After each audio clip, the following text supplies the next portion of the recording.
Hi, I'm Vanessa Rosenblum, president of R.E.A Staffing, where we are passionate about fostering careers in real estate and growing real estate teams. Today, I'm going to introduce you to someone who is near and dear to my heart. Today, we're interviewing my executive assistant and office manager, Liza. Now, on this channel, we talk about real estate teams and real estate assistants, and obviously, R.E.A Staffing is not a real estate office.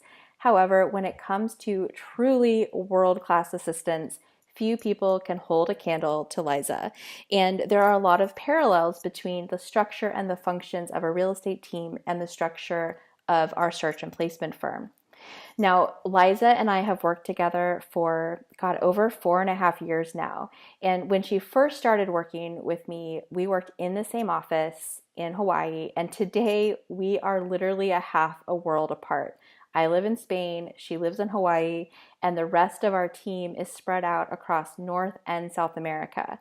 And despite the geography, we are able to make it work, and that's in a large part thanks to Liza.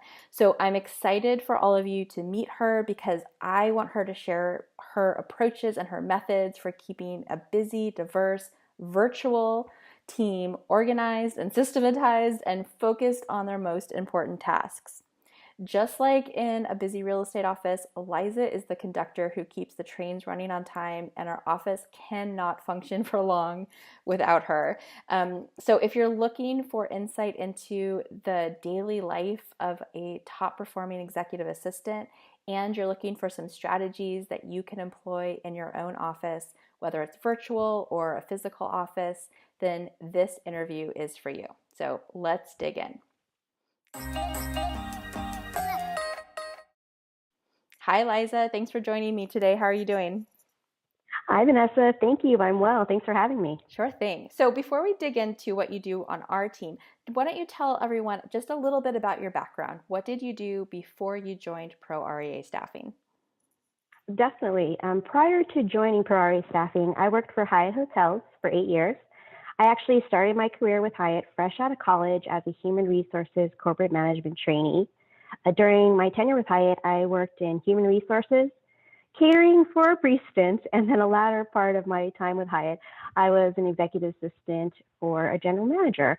And I was actually fortunate to assist three Hyatt general managers in different parts of the country, such as Phoenix, Arizona, and Washington, D.C. I really enjoyed my time with Hyatt, but made the decision to leave Hyatt when I was pregnant with my first child because I really wanted to spend the first year of my son's life taking care of him. When it was time to return to the workforce, I decided to look for opportunities outside of hospitality, since hospitality hours can be kind of crazy. And for anyone who's worked in hospitality, you could definitely relate. Luckily, I came across your job ad for Priority Staffing, and 4.5 years later, I'm still part of this amazing team. And I'm so glad that you are. So talk about your main roles and responsibilities at R.E.A. What do you do around here? A little bit of everything. As you Yeah. mentioned earlier in your introduction, I keep the trains running on time. Needless to say, there's a lot that encompasses what I do every day. Each day is different for me, depending on what projects I'm currently working on and then any new items that I need to take care of. I'm more of the behind the scenes person at ProREA, meaning I take care of the housekeeping items, such as sending out search agreements, invoices, posting job ads, and setting up clients with onboarding tools. I make sure systems and processes are in place and updated, and I assist with a variety of different projects, which can range from creating meeting agendas, updating our salary surveys, travel itineraries, etc. You name it, I have it covered. But my main role is providing you and the team the administrative support they need to be successful each day. Perfect. So you and I have worked together in the same office and now we're virtual. So talk about that, how you adjusted the way we communicate, because you can't hear me on the phone, you can't see my expression. So how did our communication change once we went virtual? Well, it was so much fun working in the same office with you, by the way. And as you know, when you work directly with someone in office, it's much easier to have an open line of communication. You can just pop your head into the office and ask a quick question if you need to. But obviously, in a virtual setting, you don't have that option. So communication is more imperative since you don't get to see each other daily. So you have to find other ways to communicate. So, for example, since you're the president, I know firsthand you get tons of emails each day. So if I were to send you emails all the time to communicate, that would just increase your email inbox. So technology definitely makes things easier nowadays instead of bogging down your email. So I would say, instant messaging apps like Slack or Google Hangouts is a lifesaver. So if I have a quick question, I can just shoot you an IM and you can respond quickly, which makes communication so much easier. It's like we're working side by side, even though we aren't technically. And I would say I would also encourage sending an end of the day email or wrap up summary to your boss. If you work virtually, this gives your boss insight to what you're currently working on and how the day went as well. And also, like you said, we can't see each other's expressions, we can't tell each other's tone. So I would say a good old phone conversation doesn't hurt. It's also a good way to catch up and touch base as well. Yeah, I love that. I love using IM because I know if you message me, then that's my first priority when I get back to my desk. I always check that first because as a boss, I know a lot of times if I don't respond, nothing moves forward. And so keeping that away from my email, which does get insane, helps. And I think those summary emails at the end of the day are so helpful. And you also do a good job of putting things on my calendar to remind me and just sort of poking me with things I need to remember. And I'm sure you do that with the rest of the team too, which, in a office setting, you would just swing by the office and say, hey, don't forget about blah, blah, blah. But we have to have a more formalized way of communicating that Yes. stuff. So speaking of sort of staying on top of things, I mean, you keep track of about a zillion different systems and checklists. So and it's amazing to me because that was the hardest part of my job before you joined the company. So, what are some of the strategies you employ to keep us from derailing the systems? Um, because I think you're the best at keeping them on track, and the rest of us are trying to emulate you. So, what do you do to make sure we don't destroy things in the office? Well, I am a systems and checklist guru, as you know. I Yes. love, love, love folders, spreadsheets, calendar management, anything that has to do with organization. I'm all about it. So, as an executive assistant, I cannot stress enough the importance of organization and structure. For me, using different online systems, such as DocuSign for contracts or invoicing programs such as FreshBooks, really helps assist me in keeping me on track. But the key for an office manager or an executive assistant is to document how these systems should be used by creating how-to guides or personally reviewing these systems with the team. These guides or training sessions can give your team the tools they need in order to use the systems in place. And along with the established processes, it's important to track when to use the systems. This is, as you mentioned earlier, calendar management or task to-do list plays a huge part in this to be consistent. You should add reminders to your calendars or your to-do list daily, which can definitely help put all the details in one place. I'm relentless about it. I will put it Yes. on your calendar. I will send you an IM. So for me, it's important. It's all about details, details, details in my world. So if I need to verify things and ask clarifying questions, I do so. I like to know who, what, when, where, why, etc. It just helps me figure out where I need to start. And I find that actually helps the other team members when I do ask clarifying questions because it actually helps them reevaluate what they have me doing to make sure that they've given me the most accurate information. It's almost like a checks and balance process. Yes, Um, yes, yes. I just have to stop you there and say yes. Like, I hope every executive assistant on this call gets that. I cannot tell you how often I think I know what I want and I tell Liza, but she asks me three good questions and I realize that I had no idea what I was really asking for. And sometimes it's frustrating. Like, I'm like, just figure it out. And then I realize, no, of course you can't figure it out. I haven't figured out what I want. And so sitting there and having to answer, like, okay, I want it like this because of this, and this is what the next step is going to be, saves everybody so much time. And I'm sure there are so many assistants out there that get so frustrated because they feel like their boss is sending them on wild goose chases. They ask for one thing and then they say, no, but I want something else, but then I want something else. All of that can be fixed if when they give you that assignment the first time that you ask really good questions. Now I want to circle back to something you touched on a couple minutes ago, and that's documenting our system. So we keep all of our systems in Google Drive, and it's basically our living operations manual. And that thing has evolved. It's impressive. I mean, like every time I go in there, I'm just incredible, like impressed by how detailed it is and how thorough it is. talk about that. Like, how did that thing get started and Yeah, how often do you check it? of course. I can equate having an ops manual in place similar to how a bus line runs. A bus line has established routes, departure, arrival times, bus stops, locations, etc. So all these systems are in place in order for the bus system work. If it didn't, then it would not work efficiently. So the same applies to any company. Once you establish a mission and a vision, then the procedures and protocol to achieve these goals need to be in place. So when I first joined Priority Staffing, the team consisted of you and another recruiter. So Mhm. obviously, with such a small staff, the operations procedures had not been documented. So when I came on board, I knew that in order to synchronize our workflow and track our growth for the future, we needed to document the procedures and systems. So I just began creating tracking sheets, for our placements, creating email templates, and then working on those how-to guides that I spoke about. To me, it was important because documenting procedures and having the detailed information and structure is imperative to be successful in anything that you do, I personally believe. And also, a catalyst for documenting our procedures began as well when we transitioned into a virtual team, as you mentioned earlier, and also when we began expanding our team. In order for us to have a smooth transition, we needed to have the guidelines in place. So as our team expanded, so did the operations manual, and the new recruiters really stepped up and also began to document how they used systems such as our applicant tracking system. They were, the pros and knew the ins and outs of the system. So when they were actually starting, their manuals, it really helped assist us as a team.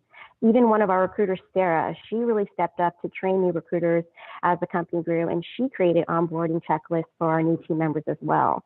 So for me, I continually update and maintain the procedures. It's important that you check them daily or weekly. And it's also important to remember to check in with the recruiters or your team members to see how things are going on their end. And if needed, you can always tweak some of the procedures in order to increase their productivity. So it's important to make sure that these systems are in place and that they're revisited and relevant for the job at hand. Yeah, and you touched on something that has been so helpful for us, and I've been telling our clients to do this for years. The best time to create a new system or to document it is when you're learning the system. So every time we've Exactly. had new recruiters come in, we've told all of them your responsibility is to look at the systems we have. If there's not a documentation for something you're taught to do, then you need to document it. And if you see anything that's out of date, the software updates and steps sometimes change in workflow, update the system. It's on Google Drive. It's easy to update. And they've been really good about it. So every time we hire someone new, it has gotten easier and easier to get them on board because everything is laid out for them step by step by step. Exactly. And I like your point about that because when someone new is on board and they start documenting, there's a fresh set of eyes. And so, it's just so nice to just have that breath of fresh air to, Mhm. make sure our processes are still in line with what we need them to be.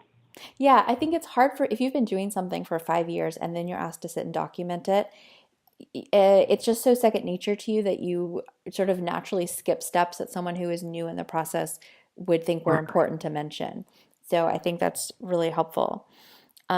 So another part of your job, and I talk about this all the time, is your job is keeping me and the other recruiters on track. And we all have different personalities and we have different work styles.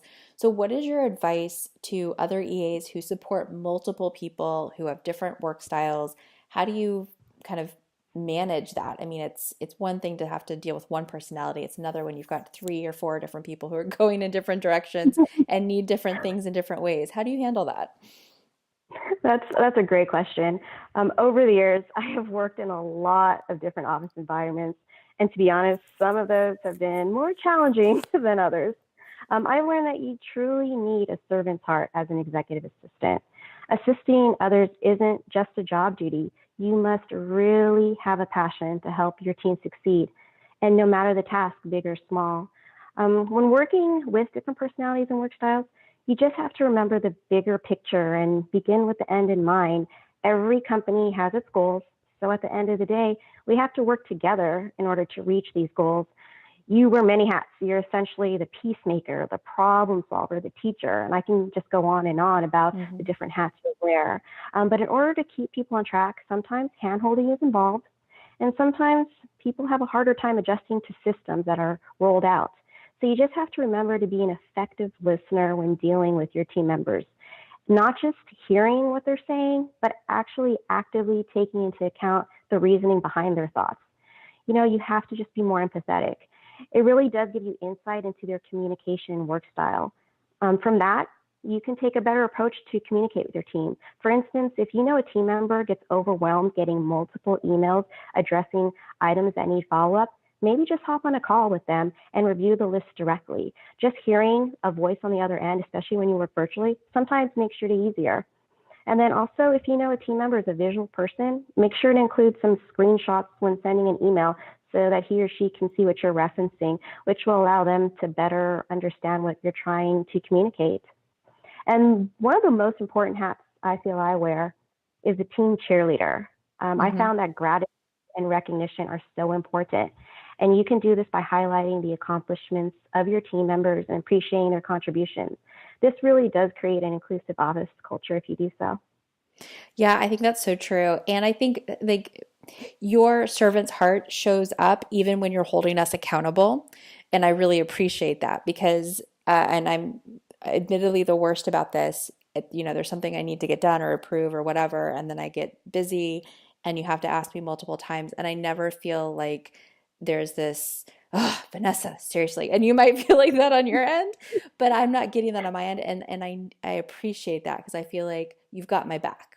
And I think I every do. executive, no matter what industry or where they are, they need somebody who has their back because sometimes we are up in the clouds, we're moving forward, and we can leave a trail of chaos behind us. And we need someone who's got our back and who cares about us and is, we know that somebody's going to make sure that it's all going to be taken care of. And so you like being able to do that in a loving way, even when the person you're supporting isn't cooperating the way they should, is I think a really important part of the job. And it helps both of you work more effectively together if the person who's out front knows like trusts that somebody has their back. So I think I that's really completely key. agree.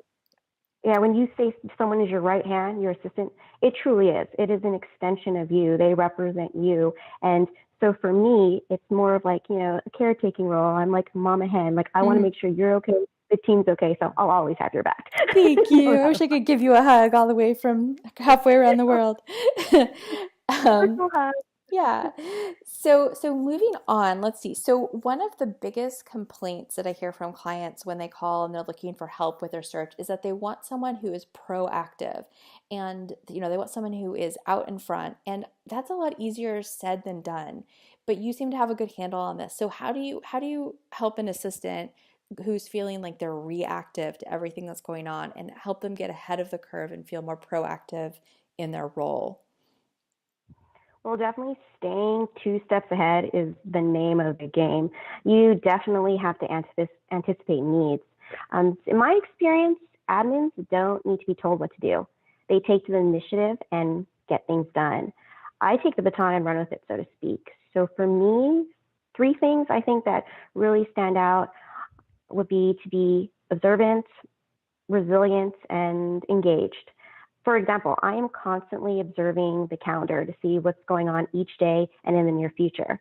If I see that we have an upcoming quarterly meeting in 2 weeks, I will go ahead and create the agenda 2 weeks before. By observing what will be coming down the pipeline, I can take control and stay on top of things ahead of time. Vanessa, I know you think sometimes I can read your mind like a Jedi or something like that, I do. but to be honest, it's just because I anticipated what you were going to say or I anticipated what you needed ahead of time. So that's actually kind of proof of proactivity when your Yeah, boss really thinks you can read their mind. exactly. So, yeah, but also you have to be realistic. Even, when I approach things proactively, things don't always go as planned. And that's where the resiliency comes in for me.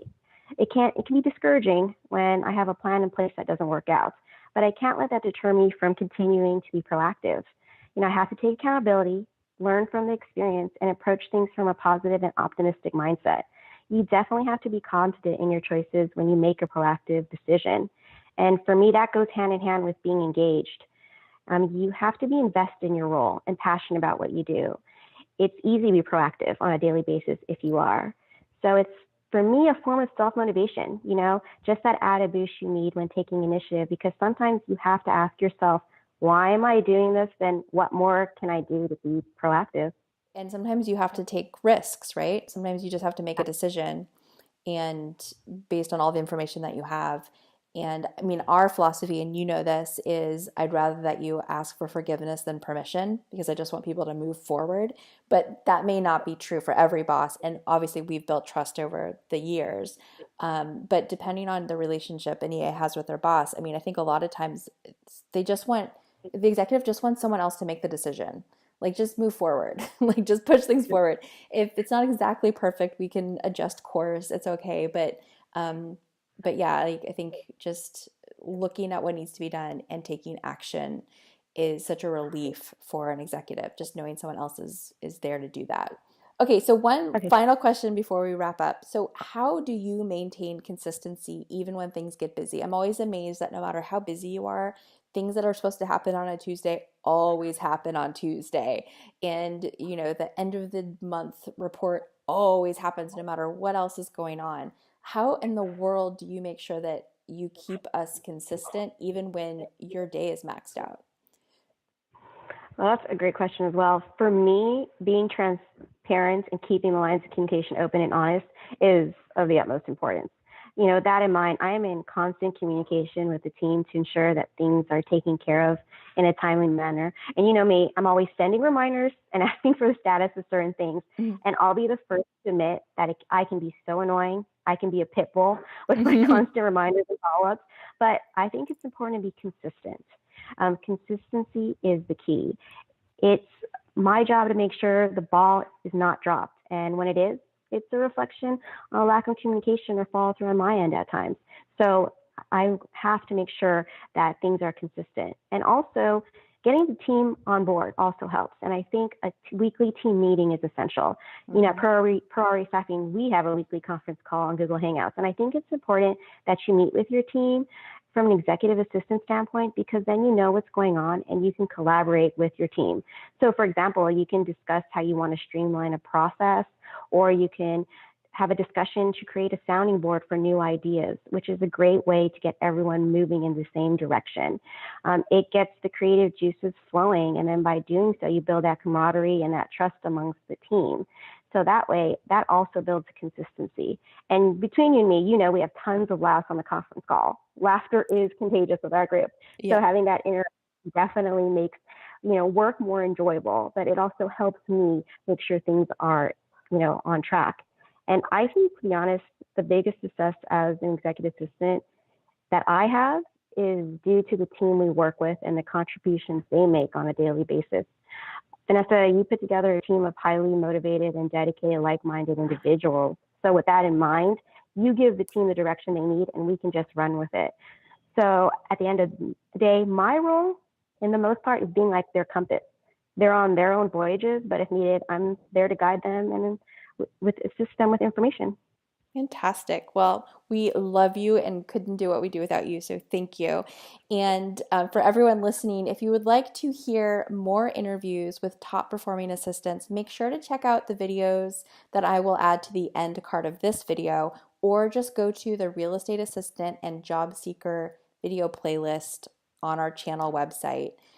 And if you're looking for opportunities in real estate, if you're looking to make a career change, make sure to check out prorealestatajobs.com.